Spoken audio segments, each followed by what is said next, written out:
योजनेच्या लाभार्थ्यांना गेल्या नोव्हेंबर महिन्यापासून मानधन मिळालेले नाही, तर दिवाळीपासून मानधन रखडलेले असल्याचे सांगण्यात आले आहे. त्यामुळे निराधार लाभार्थ्यांचे उदरनिर्वाहाचा प्रश्न गंभीर झाला आहे. तर लाडकी बहीण योजनेचे लाभार्थी तुपाशी व निराधार योजनेचे लाभार्थी उपाशी या चर्चेला सर्वत्रच उधाण आले आहे. राज्य सरकारने याकडे तातडीने लक्ष द्यावे, तसेच लाभार्थ्यांचे मानधन तत्काळ देण्यात यावे अशी मागणी शिवसेना ठाकरे गटाचे विभाग प्रमुख अमित एच मेश्राम यांनी लाभार्थ्यांच्या माध्यमातून तहसीलदार यांना केली आहे. निराधार योजनेत विधवा, दिव्यांग, परित्यक्ता, संजय गांधी निराधार, घटस्फोटित, वयोवृद्ध अशा लाभार्थ्यांचा समावेश आहे. शासनाकडून मिळणारे या योजनेच्या लाभार्थ्यांचे मानधन मागील 8 महिन्यांपासून रखडले आहे.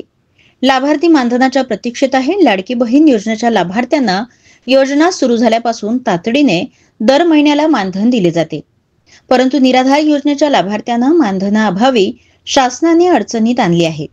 संजय गांधी निराधार योजना, श्रावणबाळ योजना, इंदिरा गांधी राष्ट्रीय वृद्धापकाळ निवृत्तीवेतन, इंदिरा गांधी राष्ट्रीय दिव्यांग निवृत्तीवेतन या योजनांचा तुमसर तालुक्यातील अनेक निराधार लाभार्थी लाभ घेत आहे.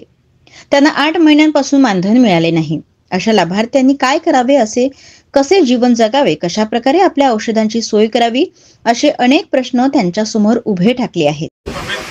शिवसेना ठाकरे गट मागील दिवाळीपासून 2024 नोव्हेंबर लाभार्थी संजय गांधी निराधार योजना श्रावणबाळचे यांना एकही रुपया आजपर्यंत खात्यामध्ये जमा झालेला नाही. डीबीटी योजनेअंतर्गत शासनाची नवीन प्रणाली आहे, त्याच्यामध्ये त्यांच्या खात्यामध्ये पैसे जमा होणार असं शासनाने सांगितलं, परंतु एकही दमडी त्यांच्या खात्यामध्ये जमा झाली नाही. ते रोज चक्र्या मारतात तहसील कार्यालयाची आणि बँकेचे, परंतु त्यांचे पैसे शासनाने आतापर्यंत दिले नाही. या संदर्भात मी मार्चमध्ये निवेदन दिलं होतं की हे जे लाभार्थी आहेत गरजू यांना आतापर्यंत पैसे जे मिळाले नाही त्यांना नियमित पैसे द्यावे, परंतु शासनाने लक्ष दिलं नाही. या विरोधात शरण भाऊ वाघमारे माजी आमदार, महाविकास आघाडी नेते यांच्या नेतृत्वात 19 मेला आम्ही तहसील कार्यालयाच्या मुख्य प्रवेशद्वारासमोर आंदोलन ठेवण्यात आलेलं आहे. या संदर्भात मी नुकताच पत्र दिलेलं आहे नायब तहसीलदार आपल्या संजय गांधी निराधाराचे यांनी या संदर्भात दखल घेऊन उचित कारवाई करावी, अन्यथा आंदोलनात्मक पवित्रा घेण्याच्या ठरलेलं आहे.